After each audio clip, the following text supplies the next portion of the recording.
سلام زغبركم تقاتلتي ربع سبورت نايلوم على زينها سبورت حزدالكم متسينا لنا سناي مكتتال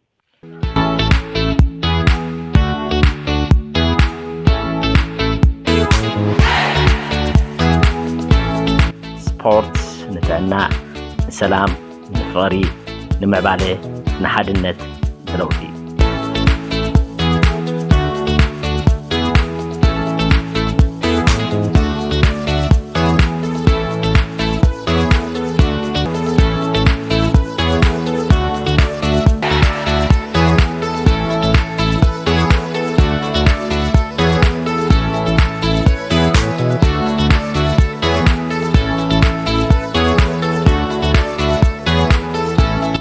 كبراتها تلتي ربع سبورت كم تلمود متوبعكم ايفنين اندابلنا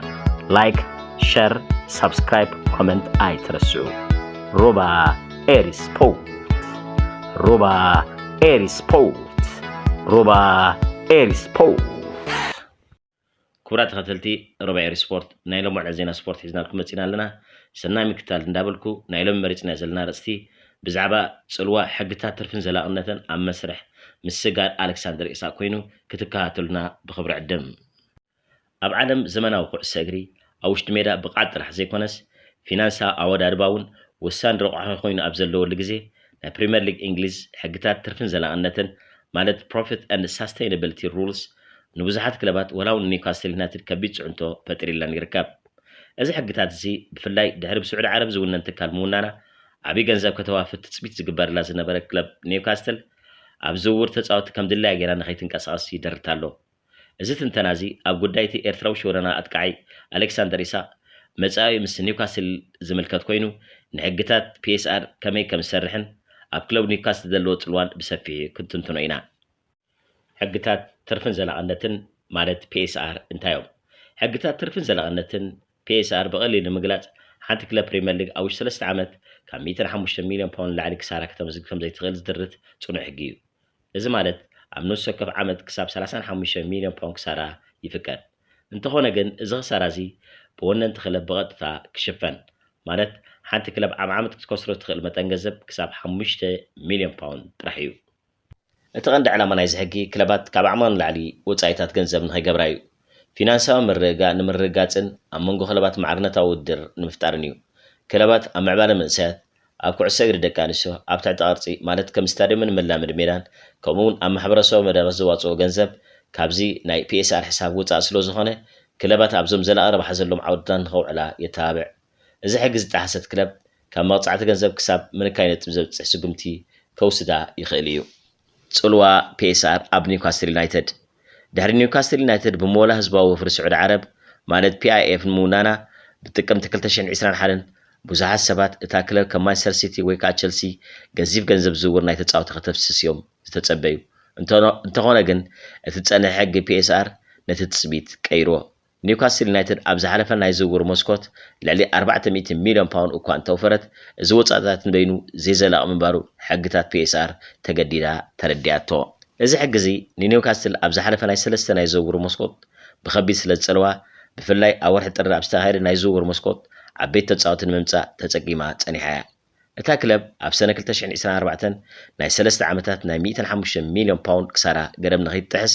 ንኽልተ መንእሰያት ተጻወትታ ዝኾኑ ኤልዮት ኣንደርሰንን ያኩብ ሜንተን ብጠቕላላ 68 ሚልዮን ፓውንድ ንኽሸጦም ተገዲዳ እዚ ሽያጥ እዚ ናይ ቀረባ ፊናንሳዊ ጸገማ ንግዚኡ እኳ እንተፈትሖ ኒውካስል ኣብ ትሕቲ እዞም ሕግታት ከመይ ኣብ ጸባ ከም ዝነበረት ዘርኢ እዩ እንተኾነ ግን ኣብዚ ሕጂ እዋን እቲ ፊናንሳዊ ጸቕጢ ኣብ ልዕሊ ኒውካስል ቀሊል ኣሎ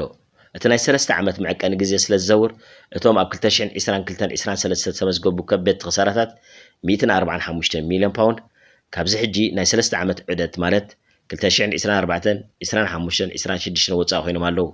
እዚ ድማ ምስቲ ናይ ኣብ ቻምፒየንስ ሊግ ዝርከብ ኣታዊ ዝተመሓየሸ ንግዳዊ ስምዕ ተደሚሩ ንኒውካስል ኣብ ዕዳጋ ዝውውር ዝያዳ ናጽነት ይህባ ኣሌክሳንደር ኢሳቅን መጻኢዮን ኣብ ትሕቲ ሕግታት ትርፍን ዘላቕነትን ማለት ፒኤስአር ኣሌክሳንደር ኢሳቅ ሓደ ካብቶም ቀንዲ ብሉጻት ተጻዋቲ ክለብ ኒውካስል ብምዃኑ ስሙ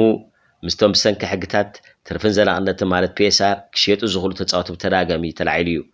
እዚ ዝኾነሉ ምኽንያት ሽያጥ ናይ ከም ኢሳቅ ዝበለ ዘለዎ ዋጋ ተጻዋታይ ኣብ መዘግብቲ ክለብ ጽሩይ ተርፊ ማለት ፒውር ፕሮፊት ስለ ዘመዝግብ እዩ ንኣብነት ኢሳቅ ብ60 ሚልዮን ፓውንድ ኣብ 2022 ምስ ተዓደገ እቲ ዝተኸፈሎ ገንዘብ ናይ 6 ዓመት ውዕሉ ስለ ዝምቀል ማለት ኣሞርታይዜሽን ኣብ ነፍሲ ወከፍ ዓመት 10 ሚልዮን ፓውንድ ካብ ዋግኡ ኣብ መዝገብ ይንኪ። ስለዚ ክለብ ኒውካስትል ንኢሳቅ ካብቲ ኣብ መዝገብ ዘሎ ዝተረፈ ዋጋ ንላዕሊ እንተሸጣቶ እቲ ትርፊ ብምሉእ ናብ ሕግታት ተረፍን ዘላቕነትን ማለት ናብ ፒኤስአር ሕሳብ ስለ ዝኣቱ ንዝኾነ ኸሳራ ንምድልዳል ሓደስቲ ተፃወቲ ንምዕዳግ ዓብይ ፊናንሳዊ ዕድል ይፈጥረላ። ብዝቐረበ እዋናት ክለብ ሊቨርፑል ንኢሳቅ ንምዕዳግ ክሳብ 110 ሚልዮን ፓውንድ ከም ዘቕረበት እንተኾነ ግን ኒውካስትል ነቲ ተክሊፍ ማለት ጠለብ መሸጣ ከም ዝነፀገቶ ዝገልጽ ፀብጻባት ወፂኦም እዮም። እዚ ከምዚ ኢሉ ከሎ ኢሳቅ ናብ ሊቨርፑል ክገዕዝ ድሌት ከም ዘለዎን ምስ ኣሰልጣኒ ኤዲ ሃውን ምስ ምምሕዳር ክለብን ዘለዎ ዝምድና ውጥረት ከም ዝኣተወ ይግለጽ እዩ። ይኹን እምበር ኒውካስትል ኣብዚ ሕጂ እዋን ብሰንኪ ፒኤስአር ንኢሳቅ ክሸጦ ዘገዳ ኩነት የለን። እታ ክለብ ኣብ ዝሓሸ ፊናንሳዊ ንኡስ ኩነት ስለ እትርከብ ንኢሳቅ ኣብታ ክለብ ንምሓዝ ዝሓሸ ውዕል ንምሃብን ትኽእል እያ። እቲ ቀንዲ ሕቶ ድሌት ተፃዋታይ እቲ ሊቨርፑል ተቕርቦ ዘላ ዝተመሓየሸ ተክሊፍ መሸጣን እዩ ዝኸውን።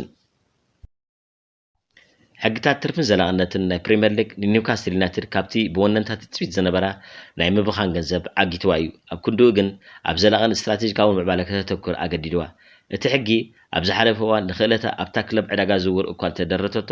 ኣብዚ ሕጂ እዋን ግን ኒውካስትል ኣብ ዝተረጋገአ ፊናንሳዊ ባይታ ትርከብ። ጉዳይ ኣሌክሳንደር ኢሳቅ ድማ ነቲ ኣብ መንጎ ፊናንሳዊ ደረት ፒኤስአር ሜዳዊ ባህግን ዘሎ ዝምድና ብሩህ ብዝኾነ መንገዲ የርኢ። ኒውካስትል ንኢሳቅ ንምሻጥ እኳ እንተዘይተገደደት ሓደ ዓብይ ተክሊፍ ማለት ጠለብ መሸጣ እንተመፂ ግን እቲ ተፃዋታይ ክወፅእ ድሌት እንተለዎ እቲ ዝርከብ ትርፊ ንዓመታ ክለብ ኣብ ዕዳጋ ዝውውር ብዓብዩ ከዕብዮ ይኽእል እዩ። ስለዚ መጻኢ ኢሳቅ ምስ ኒውካስትል ኣብ ድሌት ተፃዋታይ ጥራሕ ዘይኮነስ ኣብቲ ስትራቴጂካዊ ውሳነ ናይ ክለብ መጻእያን ብኸመይ ክትሃነፅ ከም ትደሊ ዝምርኮስ ክኸውን እዩ። እዚ ድማ ኒውካስትል ኣብ መንጎ ሓደ ካብቶም ዝበለፁ ተፃወታ ምዑቃር ማለት ወይ ከዓ መሓስ ወይ ድማ ብምሻጥ ብሓፈሻ ምሕያልን ኣብ መንጎ ዝገብሮ ምርጫ ኣብ ቅድሚያ ከም ዘሎ እዩ ዘርኢ። ስለዚ ክቡራት ተኸታተልቲ ሩባ ኤሪ ስፖርት ናይ ሎሚ መደብና እዚ ይመስል ነይሩ። ፅባሕ ብካልእ መደብ ክሳዕ ምንራኸብ ሰላም።